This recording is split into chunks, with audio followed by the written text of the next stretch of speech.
Good morning. I'm Marc from Fluent Finance Abroad, and this is the next interview in the series that we're doing to promote local businesses. I'm here today with Alex Radford, the owner of a law firm called My Lawyer in Spain. And I thought it'd be a really good idea to get to know Alex a bit more and to get some insights from the legal profession in how to buy a place in Spain. Good morning, Alex. Morning, Mark, and thank you for the kind invite. Absolute pleasure. It's lovely to see you, by the way. Good to see you too, yeah. So the first thing is, obviously, Alex, we've known each other for a long time, but tell me a little bit about yourself, a little bit about your history. So basically, my parents moved to Spain in 1981. Spain wasn't a member of the EU then. They joined in 1985. And I went to an English school to start off with here in Spain. And then my parents saw that I wasn't learning any Spanish. So they put me in a Spanish school, and within 6 months I was fluent. And I went back to the UK in 92 to go to university. I studied law with European legal systems, spent a year at the University of Salamanca, and then started practicing as a lawyer in 99. And because I'd grown up in Spain, the idea, well, the itch was there always to come back to Spain. So I came back to Spain in 2003. And since then I've been acting for international clients, buying, selling, and inheriting property and doing business all across Spain. And I set up My Lawyer in Spain 10 years ago, and now we've got offices all across Spain. Why I chose law originally, I think probably because I wanted to make a difference. I wanted to help people, and I think as a bilingual English speaking and Spanish lawyer here in Spain, I can help that international community, buy, sell, inherit property safely and securely. So you see yourself as a bridge between the two communities, is that? Yes, absolutely. I do believe I'm a bridge between both the cultures and societies. Speaking English and Spanish is a gift, so I'm very grateful to my parents for that. And then being dual qualified is also a gift that I spent many years at university trying to achieve and achieving. So yeah, we do make a difference, and all the people in the office speak English and Spanish fluently. So we have in the office we concentrate on the 3 C's. So clients first, colleagues, and then community. So we always put clients first, and because if you look after the clients, they'll look after you, and then obviously we're going to look after our colleagues, and then we do things in the community as well. So we sponsor local team events, and so we sponsor the local football team, local bowls club, local triathlon team, and other charities, etc. So we put something back in the community as well. So tell us a bit about My Lawyer in Spain. So basically, I've been going to basically an exhibition in the UK called A Place of the Sun. Yeah. Been doing that since 2009. And when I started going to the London exhibition, we only had 2 offices, one in Malaga and one in Madrid. And people would contact me, say, from Murcia or Alicante, and say, look, I want you to act for us, but you haven't got an office locally, so I'm going to use a local lawyer. So then I thought, well, actually, look, if we could put in place a law firm with English-speaking lawyers specialising in, for example, conveyancing or inheritances, then we could bring in that work, and we'd be much closer to the local population that needed us. So we set up in Marbella to start off with, and then since then we've grown. So now we have our own offices in Ciudad Quesada in Alicante, we've got another one in Javier, and a new office in Torre del Mar. So those are our kind of 4 owned offices, and then we have associated offices in Almeria, in Mallorca, in Tenerife, in Madrid, Galicia, and Bilbao and Valencia. So we've still got colleagues in those areas who can speak to our clients, but our 4 offices are the ones that we directly control and have input over. And how's that journey been? Yeah, growing the business actually kind of came naturally because clients would, it wasn't too difficult to open an office in Ciudad Quesada because we had a lot of clients there. So we opened the offices and clients came in. Same with Javier, the same with Torre del Mar. So where we find, when we open an office locally, we are capturing our local clients.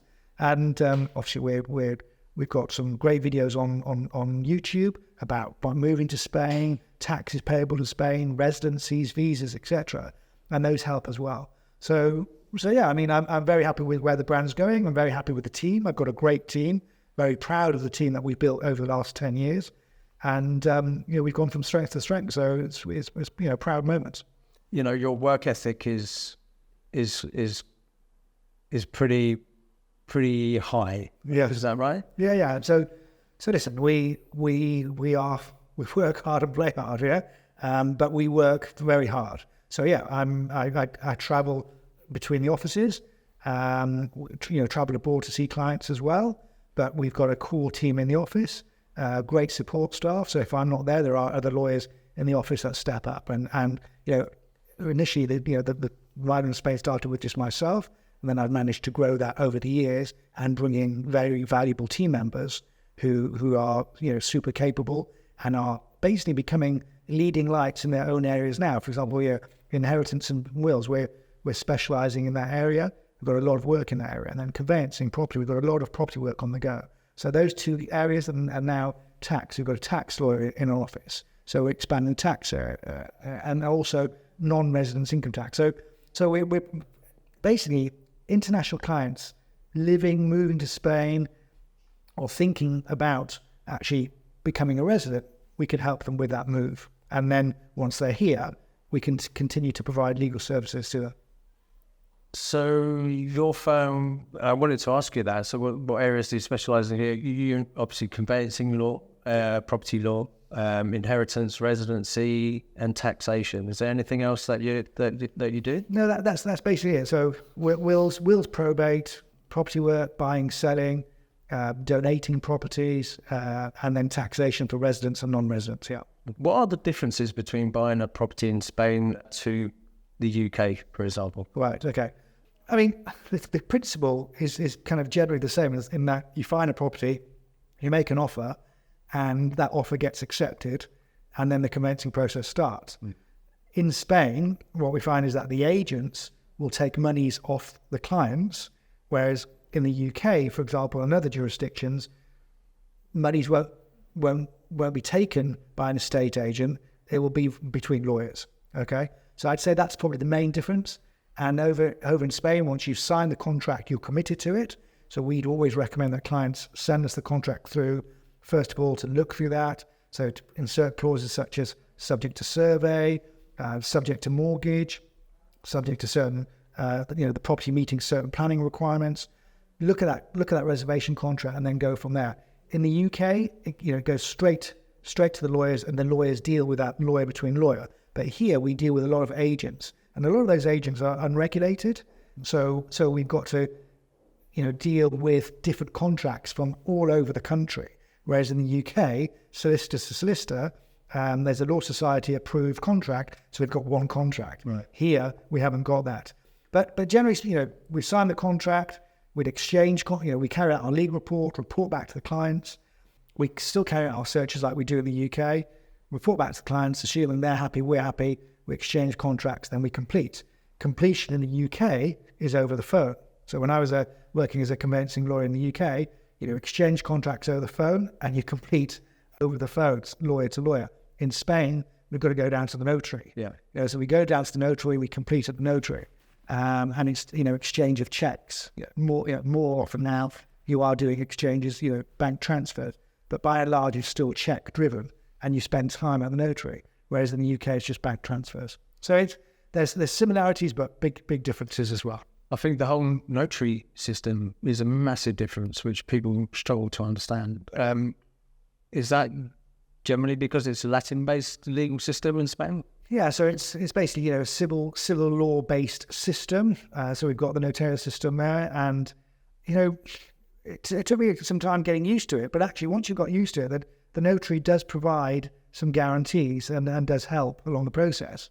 It is different, say, for example, the French regime, where basically, the French notary tends to manage the whole transaction, whereas here in Spain, lawyers for the buyer and the seller manage the transaction and then instruct the notary, and then the notary prepares the draft deed, which obviously then gets reviewed by the buyers and sellers. But the notarial system is a good system, but it is administratively cumbersome. So I think there's got to be changes in the future to that. From my experience as being a mortgage broker in the UK, I find that very strange why lawyers wouldn't be able to put together a purchase agreement and conduct a deal. I find it difficult to understand why we would have to do something which is kind of basic, from my understanding, would have to actually go through a notary, but that's just the way it is here, right? Yeah, I think also there's a lot more trust in the English legal system.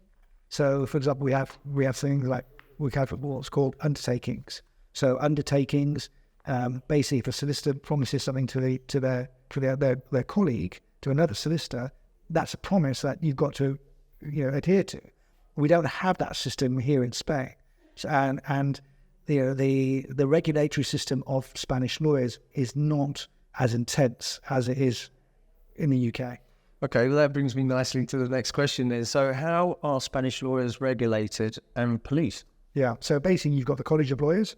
So I'm a member of the College of Lawyers of Malaga, and I pay my dues every year, and they provide me with professional liability insurance. We've topped that up as well, so we've got additional insurance. But basically that's it. So you're policed by the College of Lawyers, and each lawyer will be registered with a College of Lawyers in the area. I've come across lawyers that aren't registered with the College of Lawyers in Malaga, for example. Yeah. How does that work? Well, unfortunately, we do come across a lot of agents or people who call themselves lawyers who aren't lawyers. And I think the best way of overcoming that is, one, you check the College of Lawyers website, and also you ask the lawyer to confirm costs in writing to you. So one of our things we do, first step in the process is we send a letter to the client setting out the terms of business. Yeah. These are our costs. These are the services we're going to carry out. And actually, look, we are regulated by the College of Lawyers. So we confirm that in writing to our clients, and they have professional liability insurance on the back of that. If they instruct someone who's not regulated, not covered with insurance, if anything goes wrong, then it's a tough call.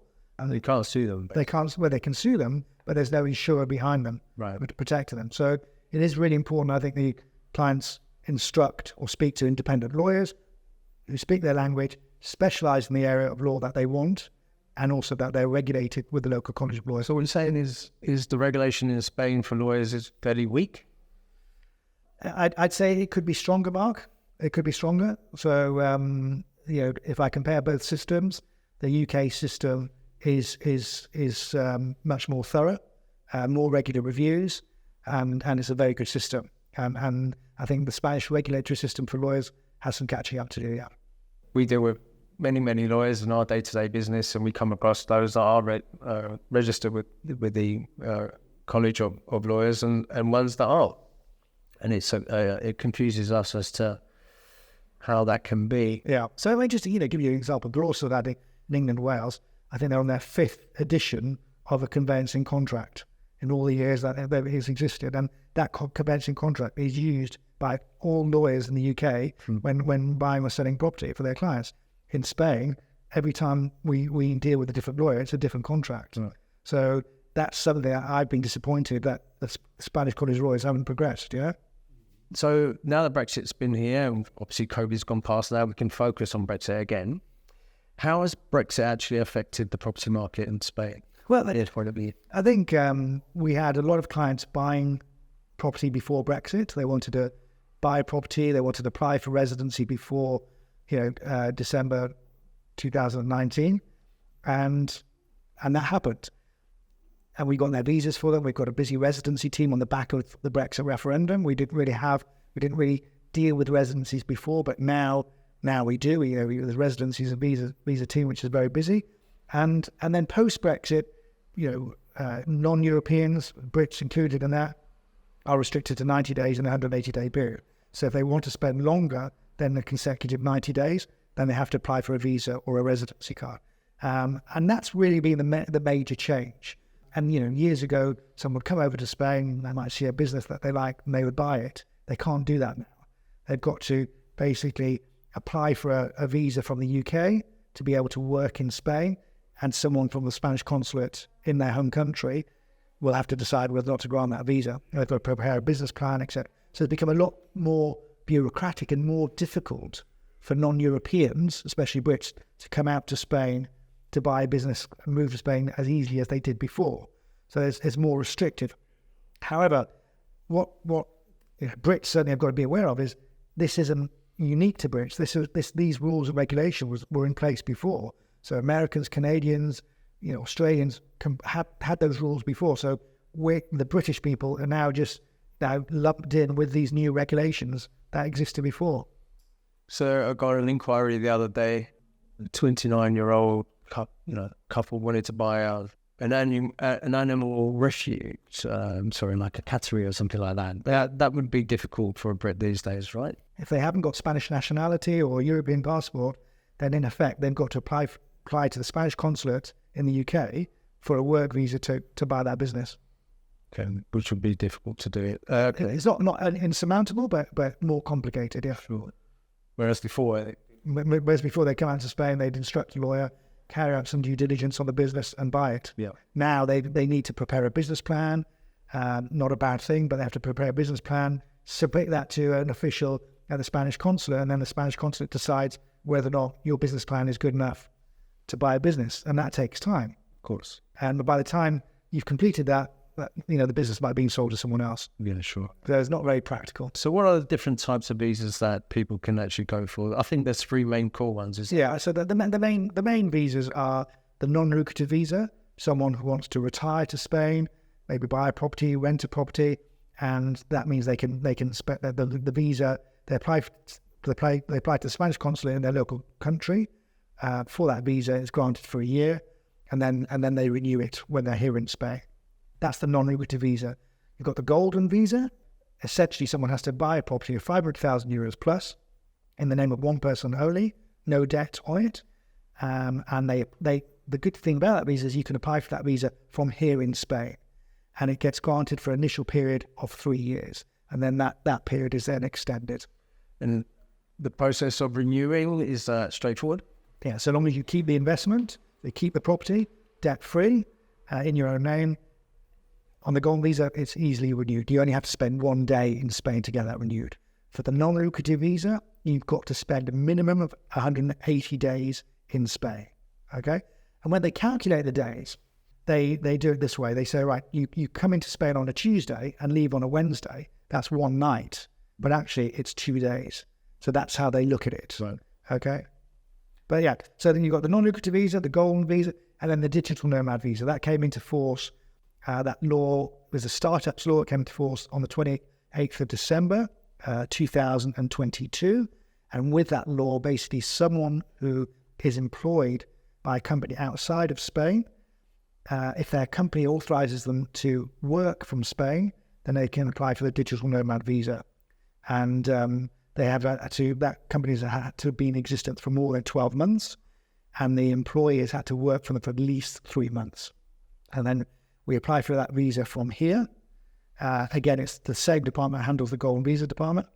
And then basically once that visa is granted, there's tax advantages. They're taxed depending on their circumstances, pay 24% tax on their income generated from their employment. If I own my own business in the UK, for example, I'm 100% shareholder, and let's say I've got 10 employees, would I be able to qualify for a digital nomad visa? Yes. If it's my own business? Yes, you can. So that's basically a self-employed owner of a business. Yeah. We've acted for clients we've achieved that. However, they might not be entitled to the 24% because they've already got their business. So employees coming out to Spain can register under the Beckham regime, and they pay 24% on the income that they generate. Self-employed directors, owners of businesses can come out to Spain and apply for the digital nomad visa, but they might not benefit from those tax rates. Okay, so that is still possible. Yeah. So in addition, on the digital nomad visa, you've got self-employed individuals such as lawyers, accountants, computer programmers. Yeah. They can live in Spain. They can actually bill 20% of their business to Spanish companies, but 80% has to be outside of Spain. Okay, so remember, for the digital nomad visa to work, it's a foreign company, not one based in Spain, but that foreign company authorizes you to work in Spain, or you work for at least 80% of that company, and it's not based in Spain. We've been dealing with digital nomad visa since December. We've had quite a few approvals through, and each one has to be considered on its own merits. Case by case. Case by case, yeah. So the advice would be get informed about how easy or difficult it would be before you actually make the move. Definitely. Let's have a conversation up front. People can go onto our website, they can book a consultation, speak to a dedicated visa specialist who can talk to them about whether or not they would meet the visa requirements. Are you able to buy a business and get residency that way? Again, we go back to the Qatari example we talked about. Right. Again, you'd have to apply for. Oh, I see. You'd have to go back to the Spanish consulate, put the business plan together, approval from the Spanish consulate. Am I right to say that you can invest $1 million into a Spanish company, $1 million? Yes. So the golden visa is basically €500,000 property, or you can put €1 million in a bank account, or you can invest a similar amount into a Spanish company, or buy Spanish public debt. Yeah. But typically, the most popular versions we're seeing are Spanish property and €1 million in the bank. There's a bit of a ongoing thing at the moment. Some lawyers act as mortgage intermediaries. What experience do you have of Spanish banks and mortgages in general over the years? Well, first of all, I would always recommend that clients speak to an independent mortgage broker like yourself at Fluent Finance Abroad. Why? Because you've got a range of products that you can put on offer. You've got arrangements with the banks, and you can give them much better rates than if they went to their local bank manager. And I think, I remember speaking to you a few years back. The client had, arranged his own mortgage with a Spanish lender, and I asked you if that was a good rate, and you said you could have bettered that by at least 1%. And so, whilst it might seem cheaper and quicker and easier to go and see your local bank, the product they actually sell you could end up being more expensive further down the line. So I'd always recommend speaking to an independent mortgage broker, and we don't get involved in that. We put them, we'd ask clients to speak to you, contact you, and then, obtain a mortgage offer from whoever you recommend. Some lawyers do, though. Some lawyers do take that on because I think they're getting incentivized by the bank to do so. But you've chosen not to do that. Yeah. So we I'm not interested in any commissions or incentives from the banks. I want the client to get the best mortgage deal possible, and the way I believe clients can achieve that is by speaking to someone who's totally independent and who specializes in the mortgage business. And that's why you're here today, because you put your clients first, and we appreciate that. We've been talking a bit about regulation, and there's a hot topic at the moment about how the Spanish real estate market isn't regulated in certain areas in Andalusia, for example, where we are. What's your thoughts on regulating Spanish real estate and real estate agents? Absolutely, they should be regulated. So obviously we've got 17 different regions in Spain, and each region is implementing their own regulations. So we're very active up in the Valencian region, and there are regulations there, and estate agents have got to pass exams, and that's positive, because we want a strong real estate industry, regulated and acting in the best interests of the consumers. So I think, well done Valencia. Other regions should follow suit. There was talk about a draft law in Andalusia being implemented, but that seems to have died of death. But I welcome any regulation for estate agents to give them, to improve their image, provide training would be welcome. I agree. I think regulation is a good thing. A lot of people may disagree, but regulation is an ongoing thing, and it's there to ensure that good practice not only is there at the beginning but continues. And I think that's what I think, because of the money that's involved in the real estate business in Spain. I think it's the least that we could do. Absolutely. The agents need to be implementing best practice, and not all agents do that. So best practice for clients rather than best practice for them. Okay. That's all the questions that I have for you today. I really appreciate the time. My pleasure. And it's been very insightful. Thank you very much, Alex. Thank you, Mark. Thank you.